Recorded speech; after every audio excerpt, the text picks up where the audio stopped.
To connect or disconnect? We're talking about the difference on a new breed of golf. Let's do this!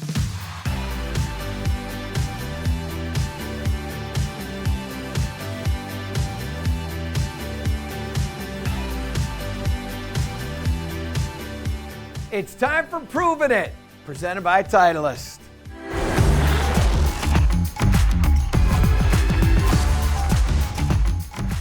We talk to you all the time of the importance of connection. We need to make sure that there are certain connections we're paying attention to. The hands to the grip, the feet to the ground, the forearms, the triceps to the rib cage.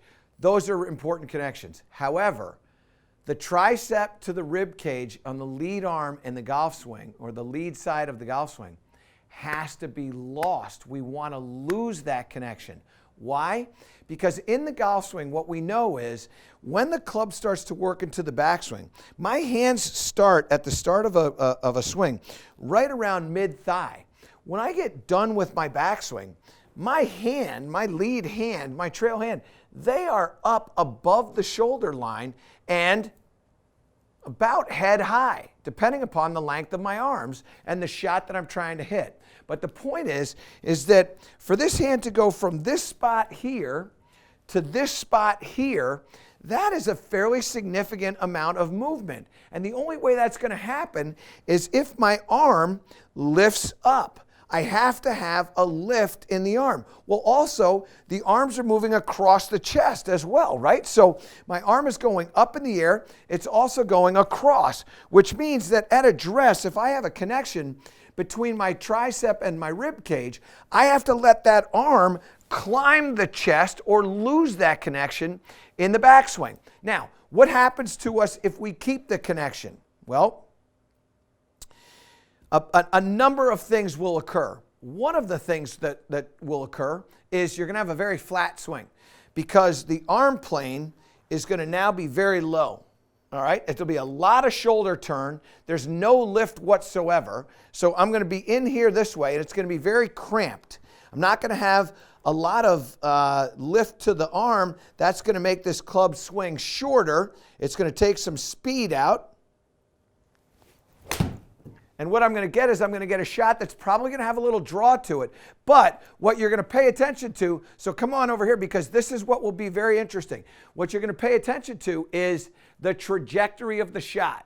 The trajectory of the shot is going to be low. My apex on that one is 58. Why is it low? Well, one, my launch angle's low, and the launch angle is going to be low because my club face is going to get a little bit shut. That's going to create a left side spin. So I've got 712 RPMs of left spin. And as a result, what I get out of that is a shot that's a little bit lower. What I also get is a shot that's going to have a little bit more run to it. It's not going to have the high spin rate on it. We'll only have that one spinning at about 4,500 RPMs. Now, what I want to try to do is I want to try to get this club to get up into the air. And when I get this up into the air, now when the club is coming down, it's coming from a little bit of a steeper place, and that steeper place will help take this club, add a little speed, put a little spin on it, and all of a sudden, though I might even have a launch angle that's similar to it, it's not going to be identical. I'm going to get a little bit more ball speed. I'm going to get a little bit higher apex. I'm going to hit one for you and show you what I'm talking about. So rather than the club going in here this way, where my arms are now underneath the shoulder line, now I'm going to feel like my arms are above that shoulder line. That's where I lift. That's where I lose that connection in the lead arm. So in here like this, up. Now I hit that shot. I didn't give any more energy. I didn't give any more effort into that. But notice what happens in the change of all these things. One, my apex now all of a sudden went from 58 to 95. Why did it do that? Well, ball speed went up, total distance went up. I hit that 170 yards. So that's a lot farther than 157, right? I gained about 15 yards in there. Look at what happened to my launch angle. My launch angle went up to 19.2. So that was also an increase. And that increase, spin, angle, up, and now all of a sudden ball travels a pretty good distance. Notice what also happened, because the club head traveled a little bit faster, the ball speed went up a little bit. look at what happened with my spin rate. My spin rate goes up to 5,900. So I picked up about 1,400 RPMs of spin. What does that mean? That means when the ball lands on the green or on the ground, that only released about a yard. Remember, the other one released about 10. Now, back to this other thing that I talked about. Remember, I was talking to you about spin. The last one had 712 RPMs of left spin. Notice here, this had 94 RPMs of right spin. So what does that mean? If I want to try to get the ball to move a little to the right, I got to get more lift in the arms. If I'm trying to hit a draw, I might get a little bit of a flatter move with the arms. So when we start to go through this whole thing, what you need to realize is you've got to lose the connection between the tricep on the lead arm and the rib cage of the lead arm, because I want that arm to climb the chest. I want to feel that my elbow is moving up to the trail shoulder. So right here, it's starting at the lead hip. I want it to move up to the trail shoulder, just like that. So I get the sense that my arm is going to the trail shoulder. That's going to give me a very high arm flow. That's going to increase my club head speed, increase my spin rate, increase my distance. Oh, this one I even hit harder. And look at that one, apexed at 93. Ball speed went up to 122. A lot of good things happened right there. So what does that all mean? I talked to you about connections. There are connections we want to keep. There are connections we want to lose. And when we're making a full golf swing where we're trying to maximize club head speed, maximize distance, I want you to lose that connection between the lead arm and the rib cage. I want the lead arm to climb the chest. And when it climbs the chest, now all of a sudden we start to increase our speed, we increase our distance, we increase the number of teeth that we're showing at the end of each shot, because you're going to be smiling, I promise you. And that's Proving It, presented by Titleist. Time for a foot joy fix. You know, I talked to you about connections, certain connections that you want to keep. Well, I also want to talk to you about connections that you don't want to keep.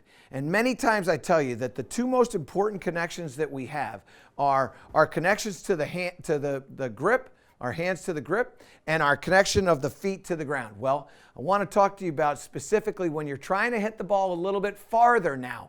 I'm going for some distance. I want some club head speed. One of the connections that you want to lose is the connection of the lead foot to the ground. I want to lighten the lead foot. I want to jump off that ground. You hear this all the time, ground forces. Well, I want to show you how you're going to be able to go about doing that. This is a very simple thing to do. First, let me give you a baseline. So I stand up here to hit this shot. My baseline, when I hit my driver, without trying to get any extra distance, is probably in the neighborhood of 150 miles an hour of ball speed. So just talking about ball speed now, okay? And ball speed is all that I care about. I know that if I swing this club fast, but I miss the strike, I'm going to lose ball speed. To me, the whole thing is ball speed. So this is just a baseline driver swing for me. And there you go. So that was a really solid strike right at my target.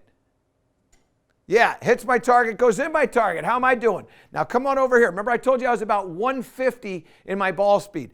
That one there's about 148. So now I got to show you how to increase that speed. And 148 is good, but I know that I can get this thing to 153 or maybe even faster than that. If I can get another 5 miles an hour of ball speed out of this, I can maybe get, who knows, maybe 15, 20 extra yards. And that 20 extra yards, that's going to be a big difference in the shots that I'm able to hit into the green. When you're hitting an 8-iron into a green versus hitting a 6 or maybe even a 5-iron into the green, now all of a sudden your ability to shoot lower scores is going to increase. So here's what I want you to understand.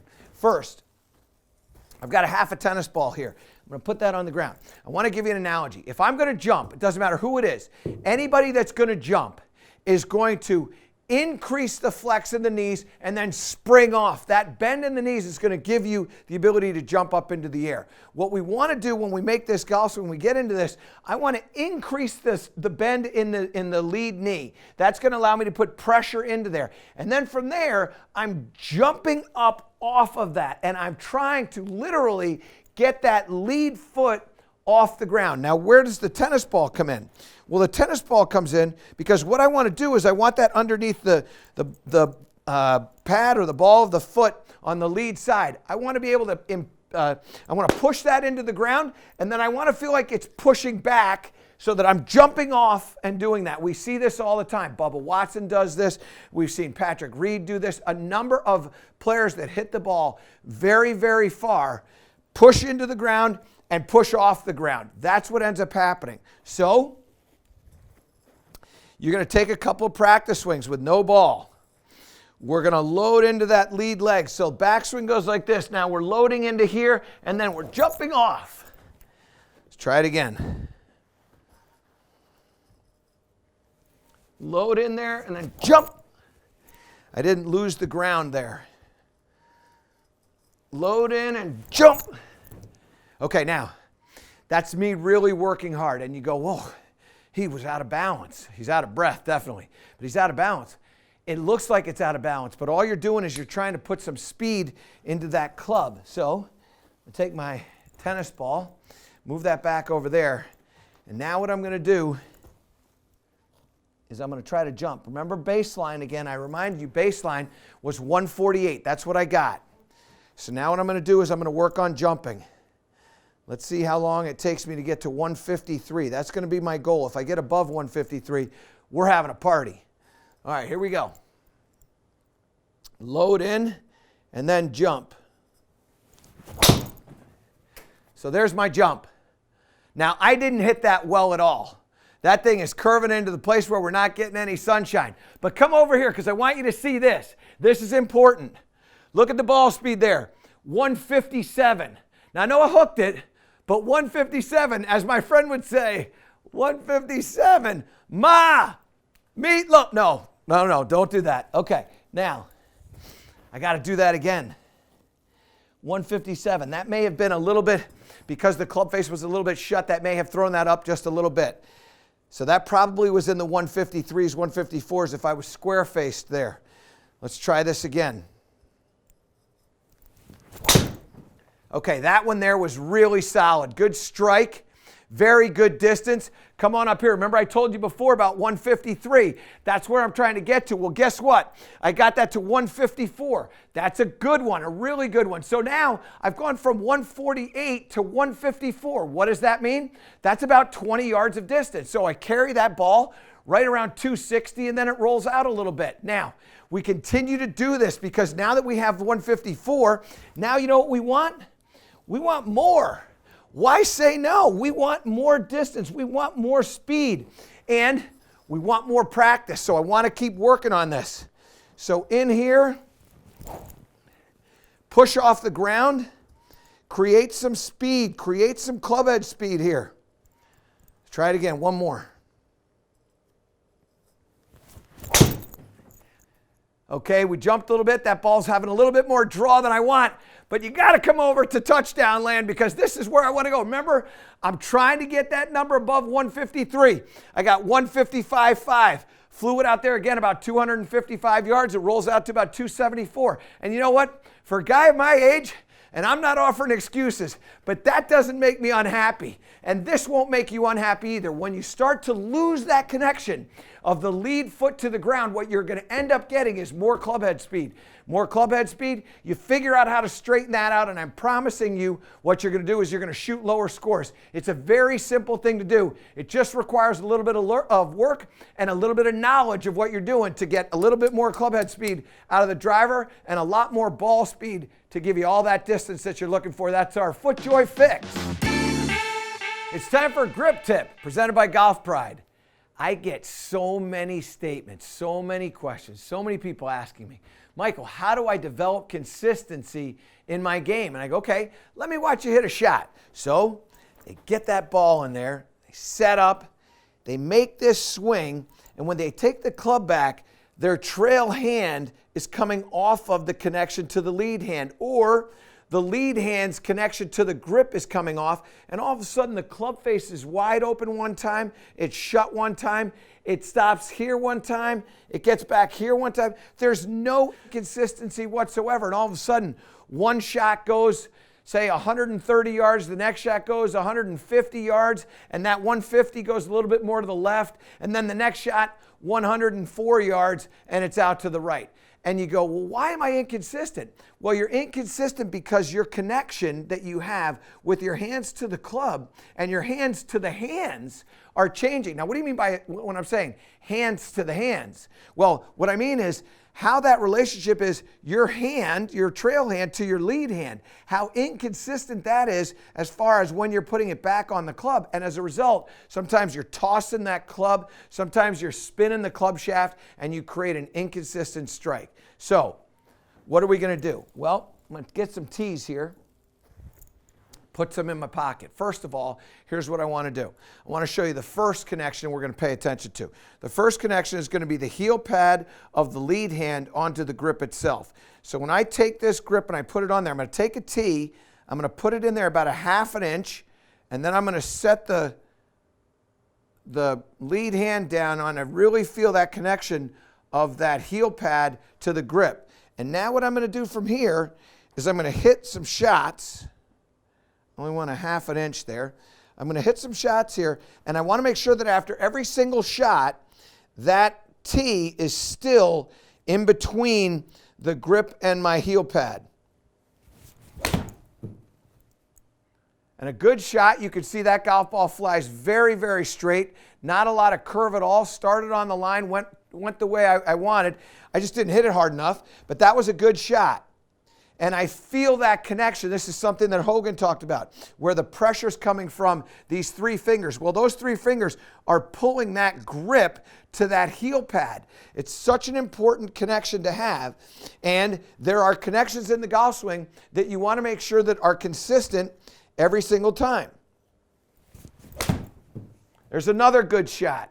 Very consistent in the strike. That golf ball flies literally about the same distance on about the same line. And so that tee in those 2 swings didn't come out. Now, I imagine it's in there, so I'm going to put this in my pocket, and I'm feeling that connection, almost as if that tee were in there. Have that exact same thing. I may hit this just a little bit harder now, but exact same feel, and all I'm focusing on is keeping that connection between that heel pad and the grip.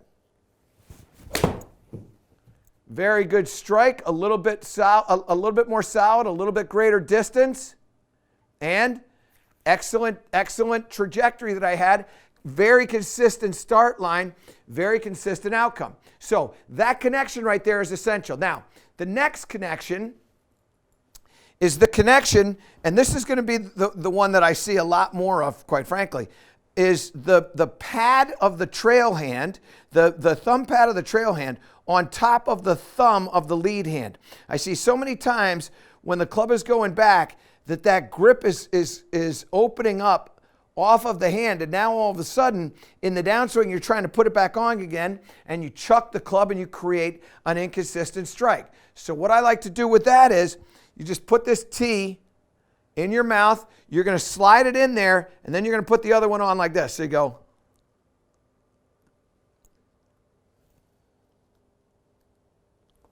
It looks a little clumsy, but when you get that in there, you can see that tee is in there. I'll hold that just like that so you can see that tee is in there. And now I feel that connection there. Now when I take the club back, I'm not going to let that come off. And so I'm making that swing all the way through. So now,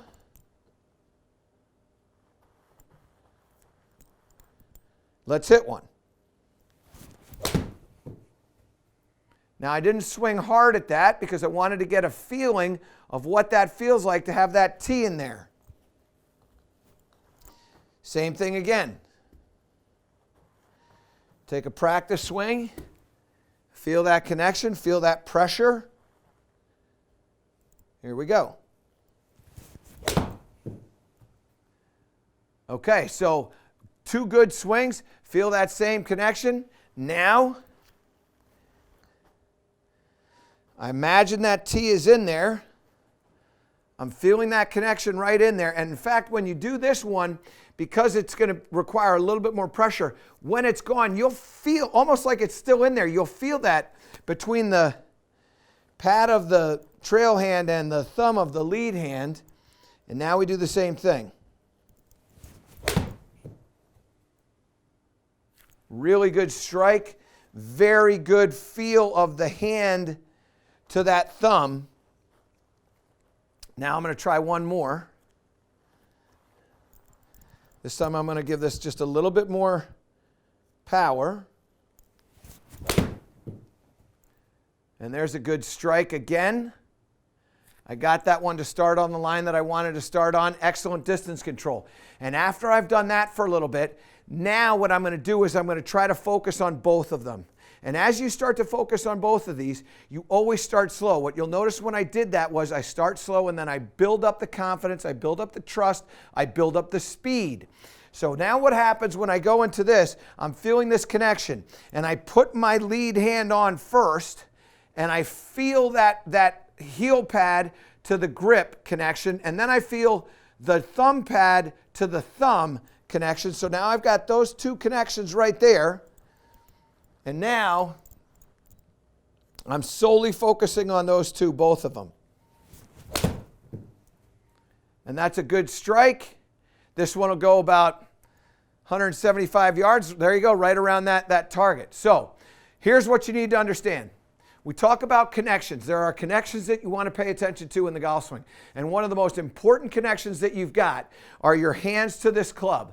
And you want to make sure that they remain the same from the start through the finish, through the whole motion. We've got to make sure that our hands are on that golf club the exact same way all the way. We don't want them to come off. There are players who have done it in time, but I can tell you as a rule, and don't look to PGA Tour players because they can get away with stuff.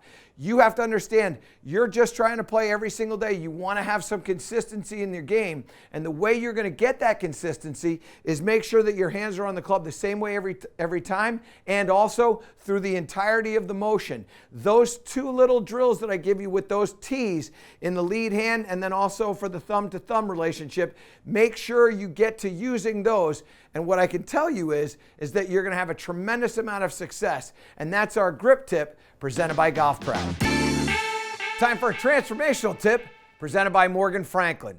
So many times you go out to the golf course or even to the practice area and you start working on these 50-yard shots and you're hitting them thin, you're hitting them fat. In fact, I gave a lesson yesterday. The exact same thing happened. Good player, 4 handicap, said, Michael, when I get into this shot, I have so much inconsistencies. And then I watched him and the club goes back. He takes it back very high. Arms are working a lot. Body isn't working at all. Then stabbing down into the ground, digging a big, huge trench. When he hits it solidly, the ball flights out. It's got no spin rate, very low launch, and unpredictable. So this is what I see happen all the time because you start making these partial shots. Some of you actually don't even move the arms and the hands, the arms and the body at all. You just hinge the wrists like this and throw it into the ground like that. And again, same thing. There's no body motion. I need to get some body motion. Now, a couple of things that I want you to do to help you improve this shot. One of them is, one of my favorite things to do is simply hit some one-handed shots. I think one-handed shots in short game are maybe the most beneficial thing that you can do. And a lot of reasons why. First, when we hit this, we tend not to get any bends in the body. In other words, we don't bend the elbow, we don't bend the wrist. We tend to get a lot of width and a lot of swing of the arm. So we go like this. And we hit these shots, and they're very crisp, they're very clean, and you never, ever, ever hit it fat. I never see anybody stab the club into the ground. The other thing that happens is that the rhythm and the tempo of the shot is always so much better. Because when we move with one arm, what we end up getting is a slower movement because we just have less strength. So you start to get like this, body is moving, a nice, crisp, clean contact, the golf ball flies out properly. I love that little drill. So don't forget to do that drill. Now, the other thing that we want to do is we want to try to have what we call connection. And as we talk about connection, what we're talking about is how we connect our triceps to the rib cage. You've seen this a lot with a towel underneath the arms. What I like to do is, this is a wonderful drill to get you to feel your body moving properly. So all I do is just put that underneath. And now it's going to be very difficult for us to just move the arms like this, because when the arms start to lift up in the air, when we lose that connection of the tricep to the rib cage, this falls out. All right? And so what we're doing is we're feeling the body work properly. I'm also not adding any extra levers, as I talked about before, much the same as that one arm thing. So when we start to go here, and we start hitting this shot, now what we end up getting is we end up getting a chest and body motion. And what you're going to see is I'm going to get some very similar results in this. And when I see similar results, and what I mean about similar results is I'm going to see a similar launch angle, I'll see a similar spin rate, and I'll see a very, very similar distance that I'm going to get to the shot. So let me try this again. That shot there was about 6,500 RPMs of spin. Body is rotating properly. Feel that connection. Same shot there.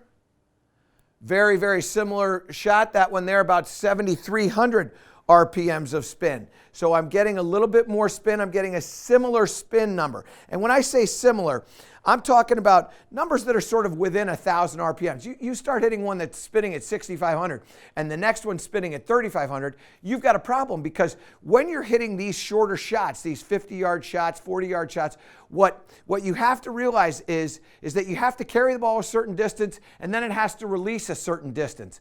And if the spin rate is inconsistent, now all of a sudden the release is going to be very inconsistent, what we call unpredictable. And when you can't predict how much the ball is going to release, there's no way to predict how far you should fly the ball. And as a result, you're going to hit yourself into some bad putts if you even get it on the green. Sometimes you'll hit it and it'll roll right through the green. So that's one of the things you need to pay attention to. We also start talking about launch angles. And launch angles start to create some predictability. So that one there is right at about 30 degrees in my launch angle. Now, watch what happens. I'm going to do the same thing again. In here, connected, rotate through. I caught that just a little bit thin. Spin rate pretty good there, 6,500. Launch angle there, about 24.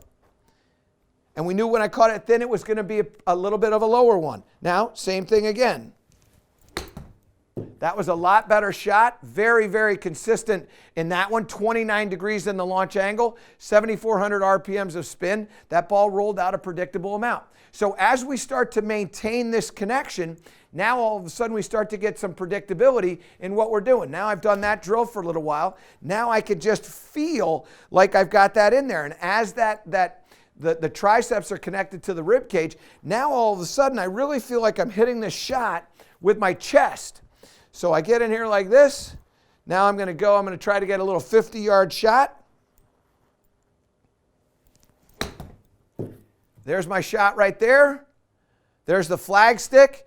Perfect. I got that to go 50. Now come over here and let's just look at the things that happen with that shot. Remember, as I start to hit that a little bit farther, the club head's going to go a little faster, spin rate's going to change a bit. But remember before I said that first was at about 6,500 in my spin. It went up to 7,200. So right around 7,200, 7,300, that's a good one. This one right up here about 7,700. So a little bit faster because I hit it a little bit farther. Club's going a little bit faster, so that spin's going to increase a bit. But notice what happened here. Launch angle at 28.3. Remember, we were at 29, 29.9, close to 30. Right in there is predictability. So what I get a shot that carried 49 yards and it rolled out to 50.5. Remember, I was trying to hit a 50-yard shot. I got it to go about a half a yard farther than I wanted to, so I've got a 1.5 putt. And you know what? You end up hitting a shot that's accurate from 50 yards, and you give yourself a 1.5 putt, you've hit a great shot. So what I can tell you is, keep that connection between the triceps and the rib cage when you're hitting these little partial wedges, these 50-yard shots, 40-yard shots, whatever, and start to notice consistencies in launch angles and spin rates. And when you start to get that, you're going to start to get some predictability in how that golf ball is going to behave when it gets on the green. It's also going to have some predictability in what it looks like it's flying through the air there. And that is a transformational tip presented by Morgan Franklin.